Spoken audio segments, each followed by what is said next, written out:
মানে এখন কাউকে পেমেন্ট দিবেন না, ক্যাশ টাকা দিবেন না, আপনি শো করবেন আমার টাকা অটোমেটিক্যালি মোবাইল চলে যাবে। একটা ১,০০০ টাকার নোট যদি বাংলাদেশ ব্যাংক প্রিন্ট করে, ১,০০০ টাকার নোট প্রিন্ট যদি করে, আমার হলো মনে হয় ৫০ টাকা খরচ হয় একটা ১,০০০ টাকার নোট। আর আমি ইলেকট্রনিক্সের মাধ্যমে যদি পাঠান তাহলে কোনো টাকা খরচ নাই। ১,০০০ টাকার একটা নোট দেশ হইতে ২ বছর লাগতে পারে, এরপরে এটা দেশ হয়ে যায়।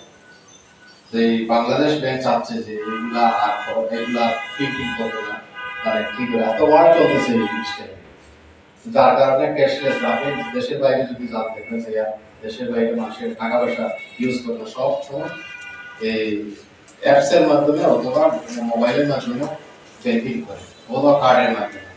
তো বাংলাদেশ এই আলোকে বাংলাদেশ ৪-৫ বছর ধরে শুরু হয়ে গেছে এবং আগামীতে এইরকম দাম আর থাকবে না। আপনাদের মৎস্য ব্যবসায় সমস্যা হবে, আপনাদের মৎস্য ব্যবসা যেটা আছে এবং খুচরা লেভেলে এবং কাঁচা বাজারে যে খুচরা লেভেলে আমরা ব্যাংকিং চলে যাচ্ছে কাঁচা বাজারে, যেগুলো সবারই এরকম বাংলা কিউআর দিয়ে দিবে যে আপনি ১০০ টাকার মাল কিনছে, কাজ করবেন দিয়ে দেবেন, আপনারা টাকা বহন করা হবে না। অনেক সময় আপনাদের মাছের টাকা যখন নেয়, খুচরা যারা নেয় ওনাদের পানিতে ভিজে যায়, টাকাটা আসলে এদিকে নষ্ট হয়ে যায়। সেই সিস্টেমটা আসলে উঠে যাচ্ছে।